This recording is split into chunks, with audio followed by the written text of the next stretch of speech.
This video is brought to you by Mubi, a curated streaming service showing exceptional films from around the globe. Get a whole month free at mubi.com/broedeschanel. Stanley Kubrick has been described by many as a bit of an obsessive person. When he went to see Sergei Eisenstein's 1938 film Alexander Nevsky as a teen, he became so infatuated with the score that his younger sister was eventually forced to break the record to stop him from playing it so relentlessly. People who knew him as a youth found that he would become intensely fixated on things like this: chess, photography, films, and show zero interest in anything else. Stanley turned to me as the class opened and said, could I let him copy the day's homework? I said, of course, why not? Well, the next day he asked the same thing. And the next day after that. And before I knew it, he was doing it every day, too. So after about a week or 10 days, I finally got up enough aggressiveness to say, Stanley, why aren't you doing your homework? He said to me, very simply, and in what I learned was his characteristic quiet way, well, I'm not interested. It wasn't as if he were stupid. He was simply not interested. His intense enthusiasm would eventually plant itself onto Arthur Schnitzler's psychoanalytic novella, Traumnovelle, or A Dream Story. A story about a man named Fridolin living in turn-of-the-century Vienna whose discovery about his wife Albertina's adulterous fantasies sends him on a lust-fueled odyssey. Michael Herr, the screenwriter of Full Metal Jacket, would later say, "The reason I'd probably never heard of Traumnovelle was that he had bought up every existing copy of it." Kubrick was so fascinated by this book that he spent almost 3 decades attempting to adapt it. He had first considered adapting the story after the release of Lolita in the 60s, but his wife Christiane warned against it, arguing that their marriage was too young to explore such themes. Kubrick played with the idea of shifting the Austrian setting of the book to the US and casting Woody Allen as the leading man. Then, in the early 80s, he considered making it a farce starring none other than beloved jokester Steve Martin. Neither of these came to fruition. By the time the 90s came, we were almost 30 years out from when he first read the book, and Kubrick was still floating a concept of it starring Alec Baldwin and Kim Basinger. It wasn't until his producer from Warner Brothers, Terry Semel, suggested A-lister and then Hollywood heartthrob, Tom Cruise. Now, Kubrick, like many obsessive creators of his ilk, had a history of being pretty tyrannical with his actors. So he was initially apprehensive about using a big star because, in his words, stars have too many opinions. The good thing is that Tom Cruise, star as he was just as intense as Kubrick and as devoted to his craft as you can get. So the two met in late 1995 at Kubrick's estate in Hertfordshire, where he had been living quietly with his wife and kids since 1978. Without hesitation, Cruise agreed to take on the role, with the suggestion that his then-wife Nicole Kidman, an acting titan in her own right, be brought on as co-star. And so it was. A renowned auteur and 2 married Hollywood heavyweights would embark on their very own confusing and exhausting creative odyssey. In actor and director Todd Field's words, "You've never seen 2 actors more completely subservient and prostrate themselves at the feet of a director." Other actors, including Sidney Pollack, Ellen Cummings, and Vanessa Shaw, would soon join, and principal photography began the following year. Shooting would take place entirely in London, despite the story being set in New York, 1 because Kubrick is scared of flying, and 2 because it was much cheaper to film over there. In reference to Kubrick's magic budgetary touch, Pollack, a director himself, is quoted as saying, "While the rest of us poor bastards are able to get 16 weeks of filming for $70 million with a $20 million star, Stanley could get 45 weeks of shooting for $65 million. And so began the making of what would become Stanley Kubrick's most controversial film, his most misunderstood, and also his last. I was ready to give up everything. You. Helena.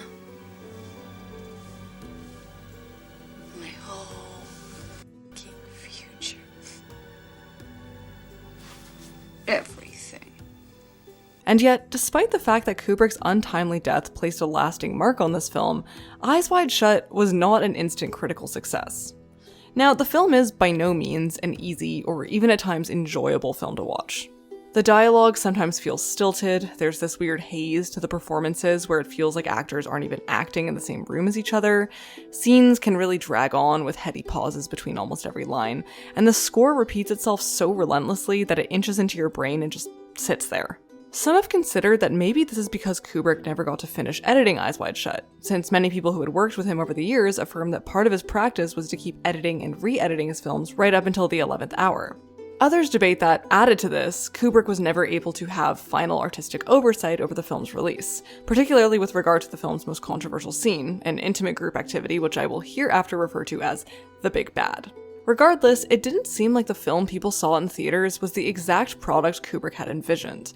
And while it did go on to be a box office success, making back 3 times its budget and now standing as Kubrick's highest grossing film, most critics agreed on one thing.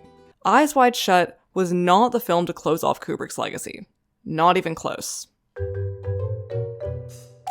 I can state unequivocally that the late Stanley Kubrick, in his final film Eyes Wide Shut, has staged the most pompous big bad in the history of movies. Ridiculously, though intellectually overhyped, for the very marginal entertainment, edification, and titillation it provides over its somewhat turgid 159-minute running time. This 2-hour and 39-minute gloss on Arthur Schnitzler's phantasmagoric novella feels like a rough draft at best. In Eyes Wide Shut, nothing works. An unfortunate misstep. It's empty of ideas, which is fine, but it's also empty of heat. This is a film about sex that isn't sexy, a movie about love with a cold heart. Ultimately, there was something off about Eyes Wide Shut. It was wooden, sterile, unsensual, and distant.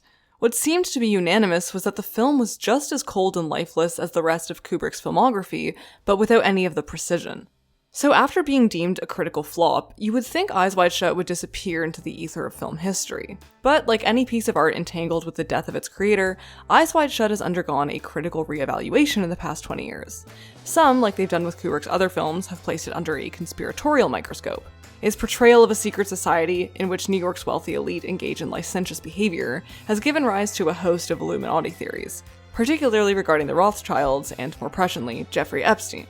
Others have deemed it a misunderstood masterpiece, arguing that Eyes Wide Shut is Kubrick's best work. Yet despite the renewed critical and conspiratorial attention on the film, critics, audiences, and scholars are still divided over what Eyes Wide Shut is actually about, and whether the film lives up to the director's legacy. Really, I think some answers can be found if we take into account the making of Eyes Wide Shut, the director's own persona, and the many players in his orbit. After all, Kubrick was a notoriously obsessive auteur. By unraveling the history of its production, we might just find the devil lurking in the details. This is Eyes Wide Shut, Stanley Kubrick's Swan Song.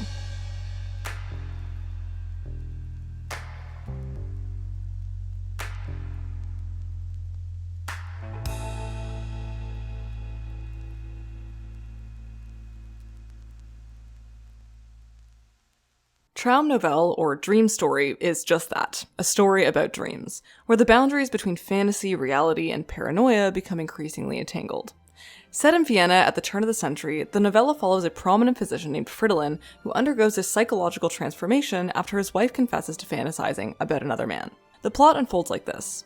Fridolin and his wife Albertina attend a Mardi Gras party, where they both flirt with other guests. They confess their flirtations to one another, which leads Albertina to confess her fantasies about a young naval officer she saw while on holiday the previous summer. The confession shakes Fridolin to his core and sends him on a 2-day dreamlike odyssey, where he experiences several strange and increasingly dangerous, lustful encounters. First, the daughter of one of Fridolin's recently deceased patients confesses her love for him.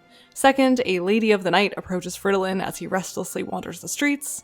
Third, he runs into an old friend named Nachtigall, who tells Fridolin about a secret party he'll be playing piano at later that night, which is attended by beautiful, unclothed women and mysterious masked men. Enticed, Fridolin sets his mind on getting in. Fourth, he witnesses the owner of a costume store he's renting a mask from discover his daughter fraternizing with 2 men. Fridolin's journey finally culminates in this masked party, a mysterious event of ritualized sex. After being exposed as an interloper, Fridolin is only permitted to leave after a young woman, who had previously warned him about this, announces that she'll sacrifice himself for him. Shaken, Fridolin returns home and wakes up Albertina, who tells him about a dream she was having where she was sleeping with the naval officer and coldly watching Fridolin crucified right before her eyes. Fridolin is further shaken. The next day, the 5 encounters Fridolin experiences seem to happen again, but devoid of any dreamlike sensuality. Fridolin finds out that Nachtigall has been escorted away by 2 strange men. It's revealed that the shop owner has been pimping out his own daughter, and the lady of the night is dying of tuberculosis. He experiences a cold encounter with the patient's daughter, and a newspaper article reveals that a young baroness, who Fridolin suspects is the woman who sacrificed himself for him, has been poisoned. Fridolin goes to the morgue to look at the baroness's body, but he's only able to see his wife in the dead woman's face. Finally, he goes back home, and finds his mask from the night before lying on the pillow next to a sleeping Albertina. He breaks down and tells her everything. She confronts him by saying that they've now survived many adventures. They sleep next to each other until they hear a knock on the door from their daughter, signaling a new day. In 1994, Kubrick hired screenwriter Frederick Raphael to help him adapt Traumnovelle into a script. Raphael would later publish a decidedly searing memoir about his working relationship with Kubrick, and has gone on in interviews to speak quite poorly of the film. This guy is a hater if there ever was one. I'm not kidding, after Eyes Wide Shut he embarked on a 2-decade battle with a dead man. I didn't like the movie hugely. The critics didn't like it hugely because, of course, the worst thing that happened with your movie is you should die. He was actually egotistical, if you like. I had other things to do and I did them. I was sorry that Stanley died, and he actually treated me in his strange, domineering way with a certain kind of domineering deference. Why was Mandelstam in disgrace when he wrote a poem about Stalin? Stalin had 99.9% of the Russian people supposedly cheering his every move. He controlled the press so that Mandelstam's poem could not be printed. Warner Brothers would, of course, like to be doing the same thing. Did I like him? Yes, kinda. But aside from being an overall curmudgeon, Raphael did have a bit of a leg to stand on. Kubrick was difficult to work with. He was incredibly paranoid about people plagiarizing his screenplays, which is partly why the two fell out before the film's release. When I finished the first draft, I made the mistake, if mistake it was, of sending it to my agent, the same one who negotiated with Stanley, because experience shows me that you have to register with your agent the fact that the end of the first draft has been done and, vulgar as it is, the payment is now due. The agent was not in the office, and the assistant put a William Morris folder on Stanley's script before sending it on to Stanley.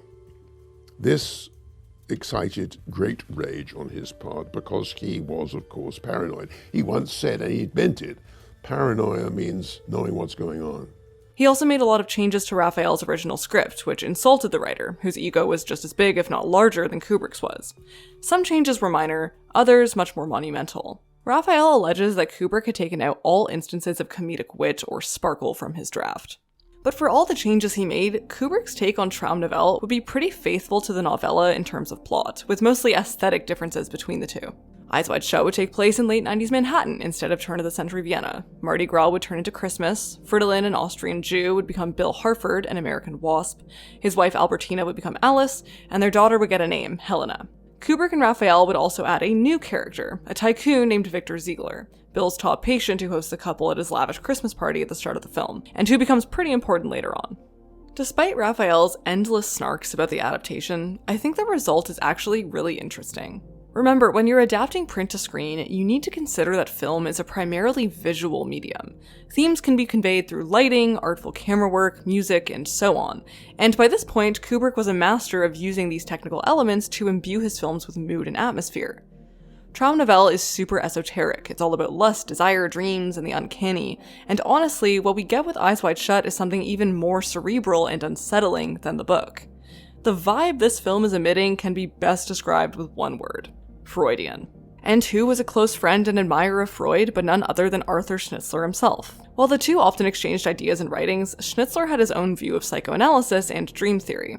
Writing to one of Freud's disciples, he expressed, "You have especially seen, observed, recognized relationships in my works that went right past most professional critics. And where you stay with consciousness, I often follow you.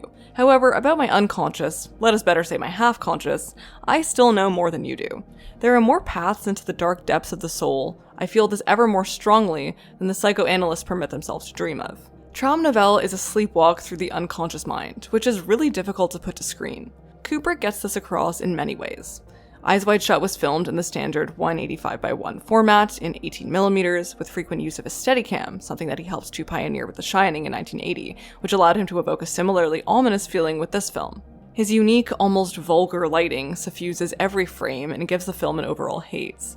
Cruise and Kidman, in states of exhaustion, are almost sleepwalking through their lines with little immediate emotion. The long pauses between each line kneecap quick reactions. Every character is slow on the come up, like they're in the process of being animated each time they're about to speak. Even the cuts are weird. Sometimes you have no idea where you are spatially in a scene, which really throws off the eye.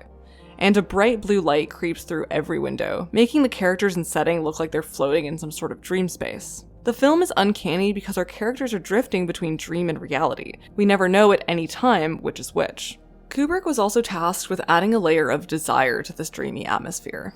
Bill has been existing in the stupor of married life, completely, if not lazily, at bliss, until Alice awakens him to the idea that she's been having adulterous dreams. This is what kicks off the plot. It's not out of explicit desire for his wife that Bill embarks on his odyssey, but out of a desire to act against the thought of her sleeping with other men. This movie is unsexy because it's not about the act itself, it's about the power and politics behind it. Make note that, especially with the studio's alterations, we never see the act consummated on screen, except in dream sequences.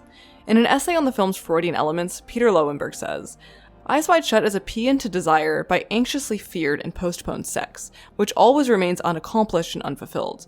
Kubrick teases us, repeatedly building expectation of realized sexual contact, holding us in suspense, then frustrating us, letting us down from anticipated consummation." So I do think Kubrick pulled off the mood of the film, in spite of what Raphael seems to think. But there's one area of critique that I think Raphael is justified in. While Kubrick's intentions were to be as faithful to the story as possible, there are a couple subtle but major changes he made that betray Schnitzler's work. Schnitzler, a Jewish man, was very strong in his stance against anti-Semitism. If you were to look at his body of work as a whole, it's easy to see how he weaves themes of social exclusion into his writing. This was so much so that Hitler called his texts Jewish filth and had them banned under the Nazi regime. Both he and Freud's books would end up in the fire pits during this time. While the protagonists are not explicitly Jewish in the story, there are hints towards their identities. This is what Raphael, a Jew himself, had to say about Traumnovelle. The students who bump into Fridolin as he walks the streets insult and alarm him, and are in fact based on anti-Semitic fraternities of the period. Nachtigall is a typical Jew, a wanderer available for hire, outrageous but willing to be blindfolded and made a servant.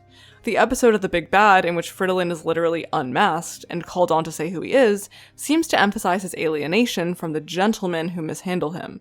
Fridolin is an outsider, like every Middle European Jew, and his medical dignity, whatever untouchable status it may seem to bestow, somehow compromises his virility. Transferring the story to New York seemed to me to offer an opportunity to keep the Jewish aspect of the story, however it might be modernized. Yeah, this would have been a good opportunity for Kubrick, whose oeuvre also seems to explore similar themes. An auteur who made a relatively small amount of films throughout his lifetime, Kubrick often favored plots that featured social and cultural outsiders. Critics have often tried to link this thematic tendency to Kubrick's own Jewishness. Critic David Ehrenstein regarded Barry Lyndon as Kubrick's most Jewish movie in its depiction of social exclusion. A shabby genteel Irishman, Barry Lyndon was clearly an infiltrator in 18th century elite Anglo society. But Ehrenstein only regarded this as Kubrick's most Jewish film until he saw Eyes Wide Shut. And I think this is a bit of an odd takeaway. As Raphael has recounted, Kubrick went to great lengths to erase Jewish identity from the film. And he had actually done this with a lot of source material he worked with before. The two strongly disagreed on the level of Jewish identification to keep in the script, with Kubrick insisting that Fridolin be made into a, quote, Harrison Fordish goy. So we get Bill, a waspish man living in America. Not only does this erasure occur, Kubrick also made concerted decisions to add certain elements to the film that are ethically iffy at best. For one, the big bad scene is very tonally and aesthetically different from the book. In Traumnovelle, we aren't given much information about the masked party other than the fact that people are masked and women are unclothed. The scene also doesn't appear to be completely salacious, with people breaking off into individual couples, unclear whether or not they consummate. It comes across like a bit of a fun, albeit exclusive party with loose morals for its time. The way it plays out in Eyes Wide Shut is a bit different. It takes place in an opulent mansion in what seems to be Long Island, with well-dressed but dangerous-looking men flanking the doors. Kubrick adds what looks to be a very drawn-out satanic ritual at the beginning, with the masked women all kissing each other before they disperse into a ritualistic, salacious group activity. The mood of this scene is less so exciting and lustful as it is a bit eerie, and a long shot of a masked man nodding at Bill adds a level of intrigue that isn't really present in the book. Kubrick also added a Jewish-coded character to the film, Ziegler. And not only is Ziegler an uber-wealthy and mysterious tycoon, he's also a member of this secret society. In a big change, Bill finds Ziegler with an unconscious woman at the holiday party, who he helps to revive. Ziegler also attends the secret party and chastises Bill for compromising himself in a particularly expositional scene near the end of the film. Over the years, Eyes Wide Shut has become fodder for a host of conspiracy theories, most of which interpret it as the ultimate exposé of uber-elite secret societies that rule the United States.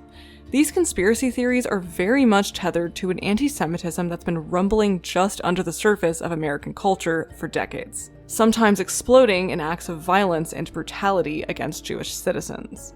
So this switching of identities from outsider to WASP, power holders to coded Jews, and masquerade party to satanic cults should not be taken lightly. We can't say why exactly Kubrick, a Jewish man himself, betrayed Schnitzler's ethos. Raphael strongly disagreed with his omissions, accusing him of trying to escape his own Jewishness. Jews for a long time were people who got by and didn't want people to say, you're a Jew. They didn't particularly want to say you're a bloody Jew, and they still don't. Okay. So what you tend to find is that it becomes polite not to mention this. If you look at the Times obituary, I don't believe that it mentioned that Stanley was a Jew. I don't really know if it's Raphael's place to publicly speak about Kubrick's relationship to Judaism. I know it's definitely not my place. But these personal choices are interesting when considering them in relation to the few instances Kubrick did reveal his relationship to this identity. Lowenberg suggests that Kubrick had been quoted as saying that although he had 2 Jewish parents, he was not really a Jew. Kubrick had also been in the process of writing a film about the Holocaust called The Aryan Papers until Schindler's List came out and he no longer found it necessary. He made a strange and somewhat controversial remark about the Spielberg hit, saying that it was not so much a film about the Holocaust as it was a film about success.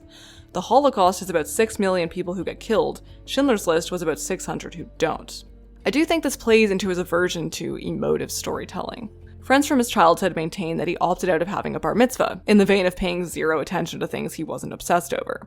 All this to say, we'll never know why he made this decision, but we can continue speculating about whether it was derived from a deeply rooted place, and the result makes for a very different story. In Kubrick's take, Bill doesn't really face social exclusion.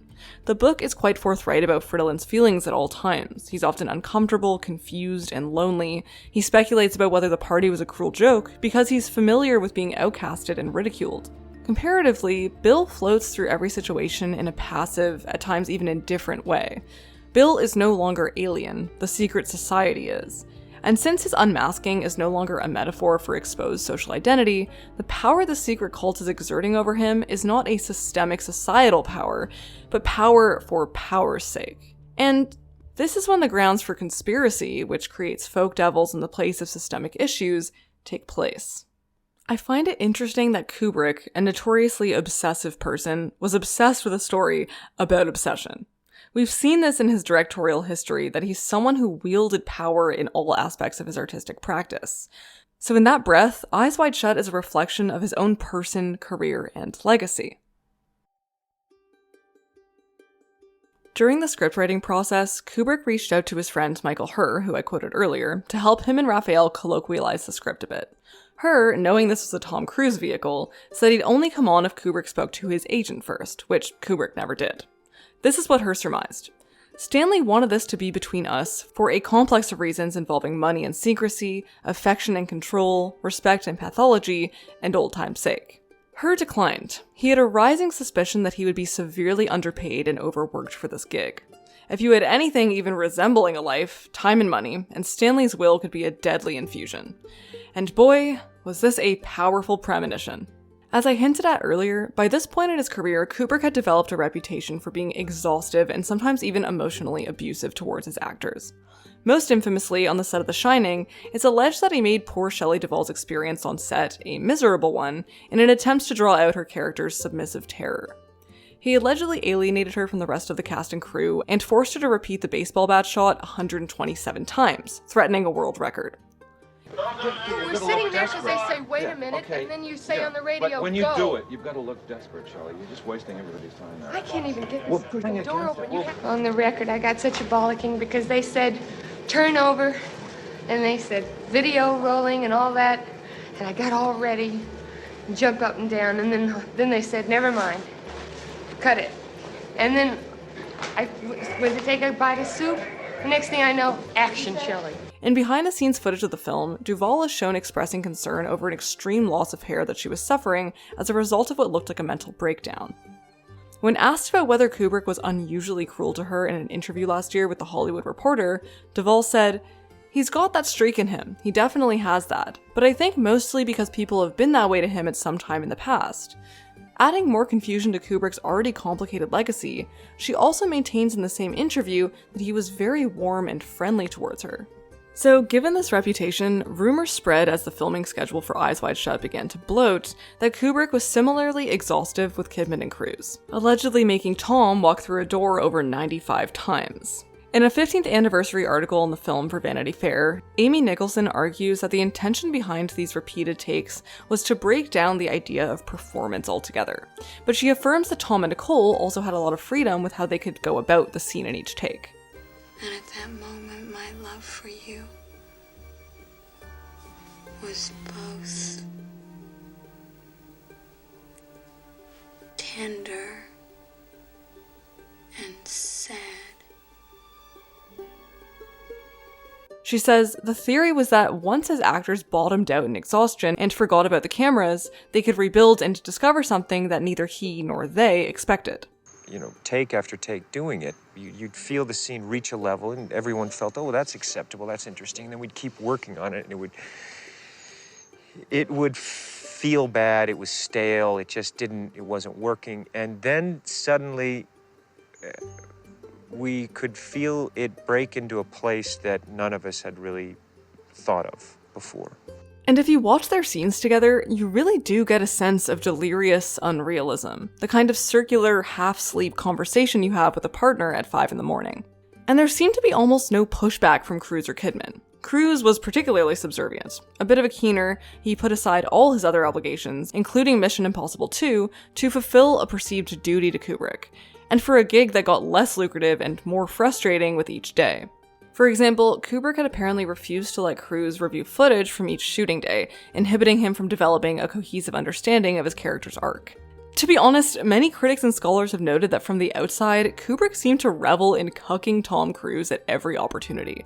Whether he's flirting with call girls at a party with all the charm of Mitt Romney, or getting called homophobic slurs by a group of frat boys, Cruise was navigating rumors about his sexuality in real life at this time.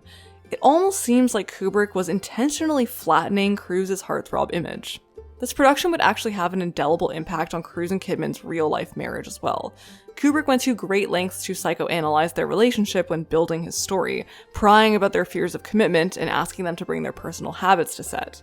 He was also very secretive about what information was shared where, forbidding the two from exchanging acting notes and forbidding Tom from being on set during filming for the intimate dream sequences between Kidman and a male model. Rumors about Cruise's sexuality abound. The couple had to sue Star magazine for alleging that they were attending a sex therapist during filming because, Nicole was his beard. Their widely publicized divorce just 2 years after the film's release led many to speculate that Eyes Wide Shut was the beginning of the end for Tom and Nicole, and perhaps even for Cruise's career. Almost immediately following Eyes Wide Shut, he seemed to revert into the comfort of being an action star, a major shift from the diverse range of movies he had been making in the 80s and 90s. Nicholson observes, "At its core, the Cruise-Kubrick combination seems cruel. An overachieving actor desperate to please and never satisfied auteur. The power balance was firmly shifted to Kubrick, yet to his credit, Cruise has never complained. In fact, he and Kidman have both vehemently defended Kubrick and his film. According to a biography of Kubrick by David Mickix, Kubrick actually became very good friends with Tom and Nicole. Nicole even said he knew her better than her own parents, and Tom was a pallbearer at his funeral. This may have been a new development for Kubrick and how he interacted with his actors, likely due to the closeness he felt to the subject matter. I think one reason as to why actors have this complicated relationship with Kubrick, on the one hand having their boundaries trespassed upon and even abused, and on the other continuing to speak quite reverently of him, is because he was slated from the get-go as a genius. Stanley is gone. There's never going to be another Kubrick film. You will never have a film that will look like this ever again, because it is Stanley. And he pushed everyone to the limit. He pushed the film to the limit. He pushed, the actors emotionally, but because we all wanted to go there with him. I've been heavily critical of directors in the past for the way they use the line between artist and genius to facilitate abuse. I think the way we revere directors as geniuses reflects the ways we place value on masculine traits in society: logic, ration, control, and precision. These are all facets of Kubrick's legacy and filmography. He wasn't allowed just to make a movie. It had to be an amazing movie, because so many of us actually were waiting for the next Stanley Kubrick film. There had to be an event. And I think on his shoulders, therefore, was a terrible responsibility in a way. Unlike many other art forms, directors are at the helm of a collaborative process. Once you reach auteur status, it's your vision alone that's recognized in this work. I think as a director, I think that what we all admired the most was that it was a single vision. It was one man's vision. And no one interfered with that vision and the complete control that he had in the making of his films. So I think this role as controller of the ship is inherent to directing at this level. In many ways, we've made it so that it's one of the only ways to get an edge in the industry, and also one of the only ways to secure a legacy. I mean, he was a very adroit politician. And I think we all have to be, in a sense, in the arts today, particularly in film, because if you're trying to get people to give you $60 million to make a picture which you want to make, not which they've asked you to make or which they think would be a good idea, you have to be pretty adroit, to say the least, in giving the impression that your claim on the studio for $60 million is irresistible. Kubrick's work alone, like any other artist genius, is not what's kept us talking about him all these years. The artist genius is often created through their own personal mythology. I think Kubrick's particular mythology is how deeply intertwined his private persona was with the infamy of his sets. We'll never know him in full, but we can get glimpses of him through the stories of his productions, the most palpable of which is Eyes Wide Shut. If it wasn't clear from Tom and Nicole's experiences, production for Eyes Wide Shut has gone down in infamy. Kubrick's decades-long reputation as a perfectionist culminated in what would later win a Guinness World Record for the longest constant movie shoot in history. Spanning the course of a whopping 15 months, Eyes Wide Shut came at a major cost to the time of its cast and crew. Why did it take so long? Well, Kubrick, having spent 3 decades mulling over the story, was painfully particular about what he wanted. Okay, for example, in his typical fashion, he sent set designers to New York to measure the exact widths of the street and the distance between newspaper vending machines in an effort to accurately recreate Greenwich Village. But his attention to detail did not end there.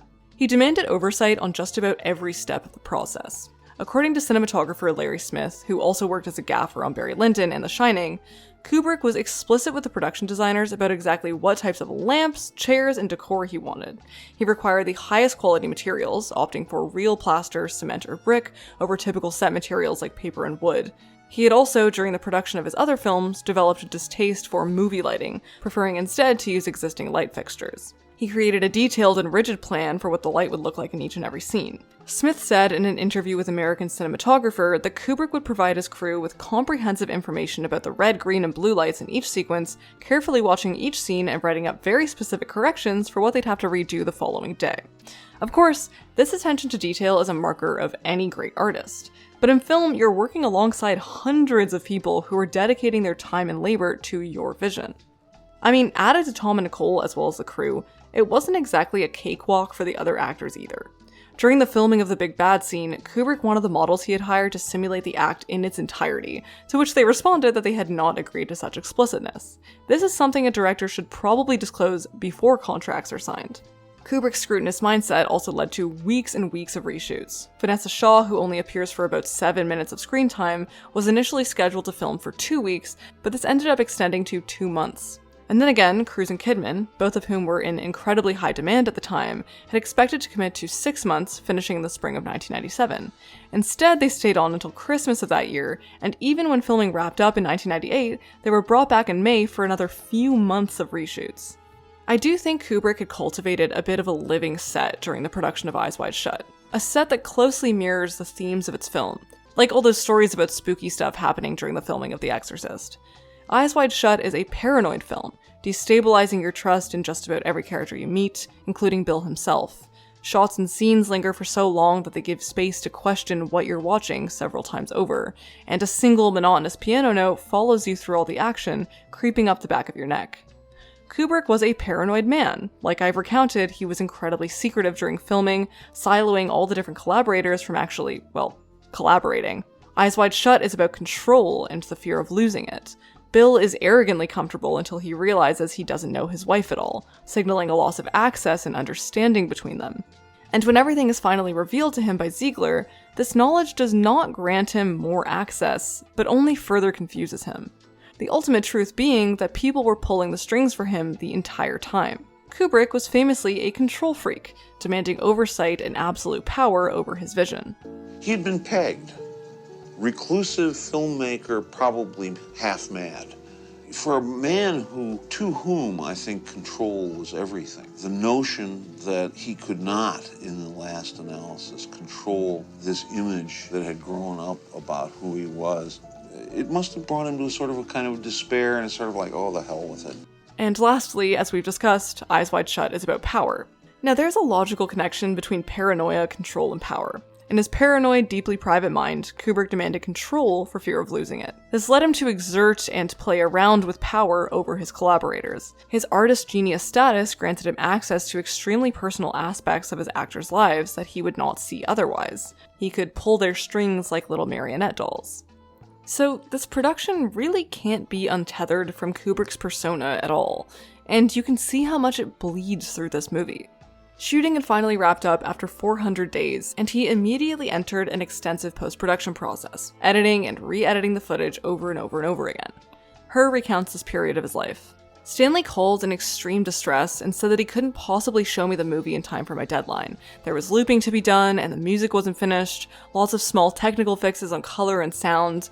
Would I show work that wasn't finished? He had to show it to Tom and Nicole because they had to sign nudity releases, and to Terry Semel and Bob Daly of Warner Brothers, but he hated it that he had to, and I could hear it in his voice that he did. But once that screening was over and the response to it was so strong, he relented. It was clear from many who knew him that his health was waning in these final weeks. Emilio, his assistant, said that on the last night he saw him, he had to help Kubrick into his room because he didn't have the strength to go himself.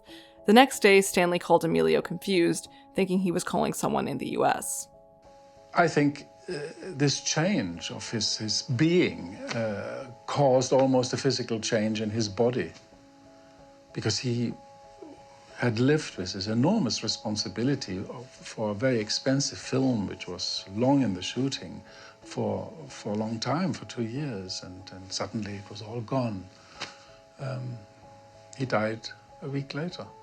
Kubrick screened Eyes Wide Shut privately for Cruise and Kidman on March 1st, 1999, and passed away from a heart attack on March 7th.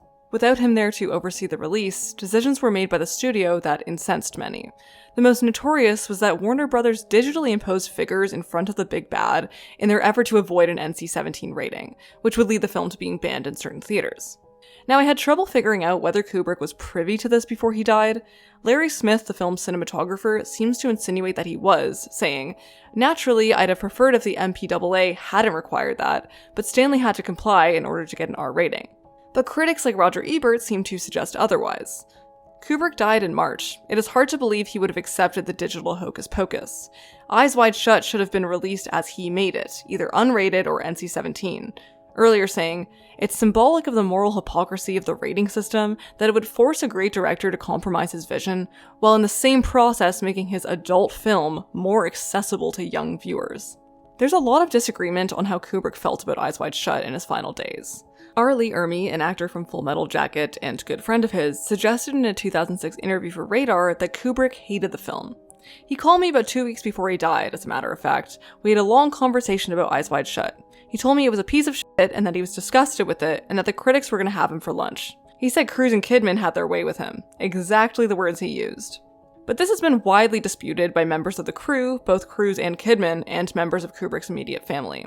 His brother-in-law, Jan Harlan, has been adamant that Kubrick considered Eyes Wide Shut to be his greatest contribution to the art of cinema. Time has been kind to Eyes Wide Shut. Like any art imprinted by the death of its creator, people are more willing to give it a second glance. Lee Siegel of Harper's Magazine scorched detractors in 2017 when he said this: "Not a single critic, not even those few who claim to like Eyes Wide Shut, made any attempts to understand the film on its own artistic terms. Instead, the critics denounced the film for not living up to the claims its publicists had made for it, reduced it to a question of its director's personality. Again, I don't think it can be untethered from Kubrick's personality, but he's right about this. No one bothered to assess Eyes Wide Shut for its artistry alone. The biggest problem to me was that they paired it up against Kubrick's entire body of work. And while this is common practice for any filmmaker or even artist, it's really hard to do with Stanley Kubrick because his filmography is incredibly sparse and diverse. With each new film, he essentially invented or innovated an entirely new genre. Given Kubrick's obsessiveness over his art, it's strange that people came away from Eyes Wide Shut thinking that the overall tone was somehow a misfire. Like Nicholson says, if Kubrick was a perfectionist who demanded Cruise repeat himself 95 times on the set, and in the editing room reject 94 of those takes, then the terrible take Kubrick chose must be the take that Kubrick wanted. So going on that view, I think the film's off quality needs to be assessed as intentional. And if he intended for the audience to come away with an off feeling, then what's the reason for it? I don't think we're supposed to believe anything that we see. And I think that one thing that people do have a hard time with in the cinema is ambiguity. Ambiguity is great, but in the cinema it's almost verboten. Stefan Mattessich finds that the film's strangeness is a result of how it echoes typical Kubrickian caricatures. Kubrick doesn't write specific people, as he does figures that represent big, esoteric ideas. But Eyes Wide Shut is a bit different because his caricatures are placed within a hyper-realistic setting, leaving them with a very uncanny artifice. He concludes, the estranging anachronisms of its setting, no less than its stilted dialogue, its hermetic and generic interiors, its random or pointless plot twists, work to thwart the aesthetic categories which require of narrative art that it seduce its viewers via identification and dramatic unity. Eyes Wide Shut is not really giving us any sort of viewer satisfaction or catharsis. This, for Mattessich, guarantees it to be received as a bad film, all the while subtly conveying thoughtful ideas about society, fidelity, marriage, and power. I think when critics say that Eyes Wide Shut fails as an erotic film, they're genuinely misunderstanding what eroticism even is. Lust and desire in this film operate both alongside and against the social order of Bill's world. Scholars like Georges Bataille and Audre Lorde find that true eroticism is a feeling of mutual embodiment between individuals. Bataille says that the whole business of eroticism is to destroy the self-contained character of the participants as they are in their normal lives. In destroying the separate, self-containedness between individuals, eroticism introduces a common humanity that threatens a social order which thrives upon individual isolation. Lorde feels a similar way. The erotic is a resource within each of us that lies in a deeply female and spiritual plane, firmly rooted in the power of our unexpressed and unrecognized feeling. In order to perpetuate itself, every oppression must corrupt or distort these various sources of power within the culture of the oppressed that can provide energy for change. For women, this has meant the suppression of the erotic as a considered source of power and information within our lives. If you men only knew. Women know that they have that power if they're loved. Only then do they have it.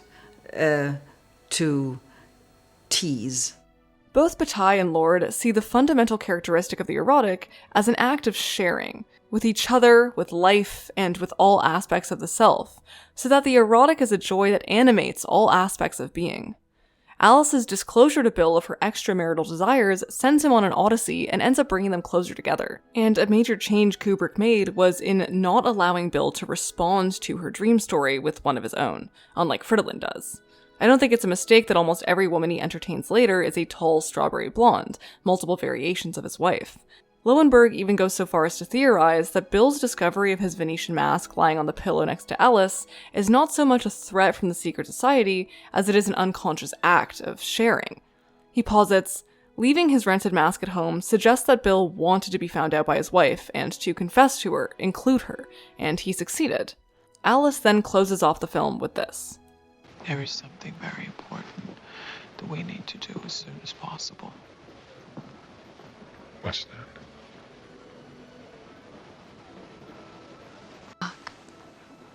Mickig suggests in his biography that the film's two protagonists mirror Kubrick and his wife Christiane.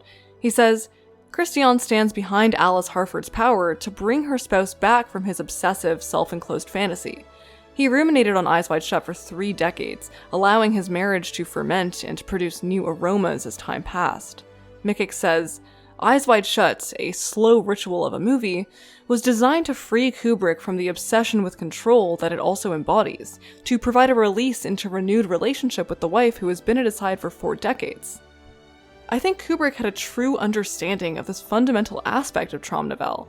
As Siegel argues, Kubrick's film is hardly, as some critics have said, an instance of anti-erotic moralism. It is instead honest about the power and necessity and permanence of erotic life. It is about the simultaneity of irreconcilable desires. So in many ways, Eyes Wide Shut is Kubrick's most personal film.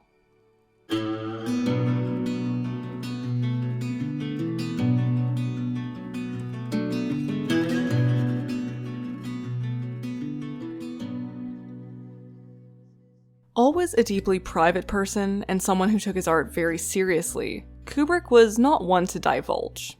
I think the best thing is when an audience looks at a film and wonders whether something that they see is an accident or whether the director or writer meant them to know it. This could possibly be a reason as to why so many of his films, his own death even, have been subject to conspiracy.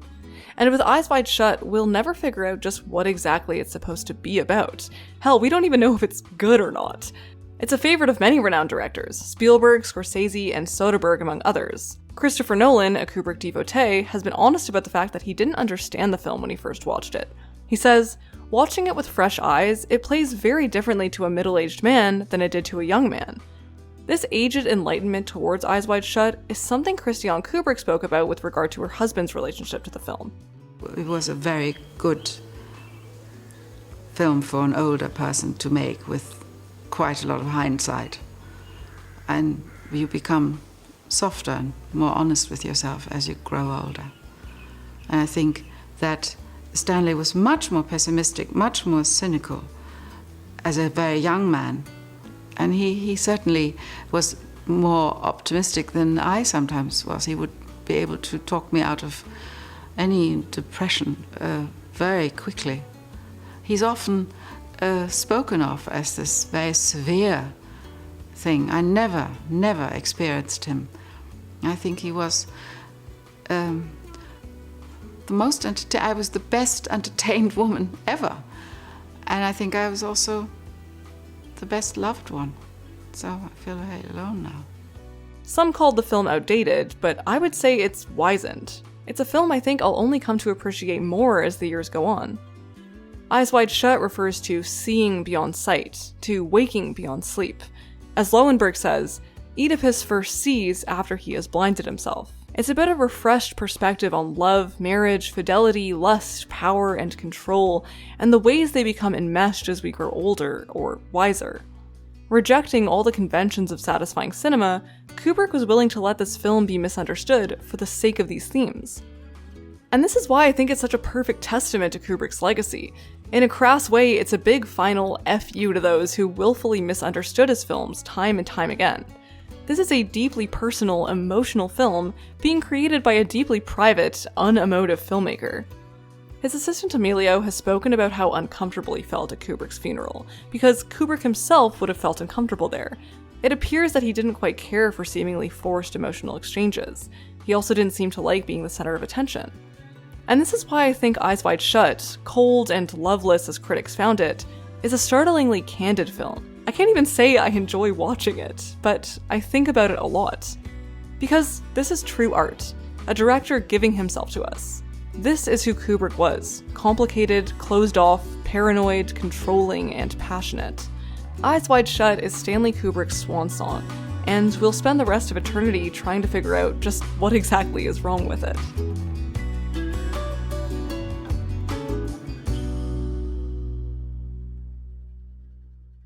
It's with great pleasure that I announce my sponsor for this video, Mubi. Mubi is a curated streaming service with a team of curators that handpicks a movie from anywhere around the globe every single day.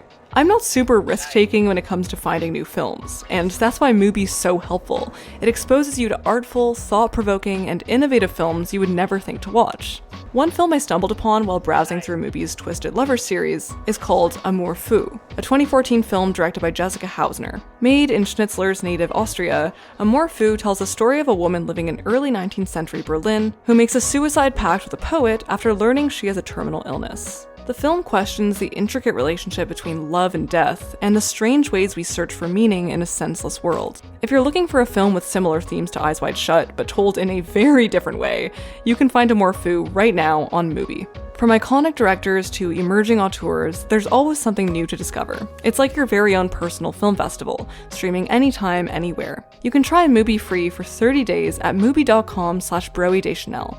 That's mubi.com/broedeschanel for a whole month of great cinema for free.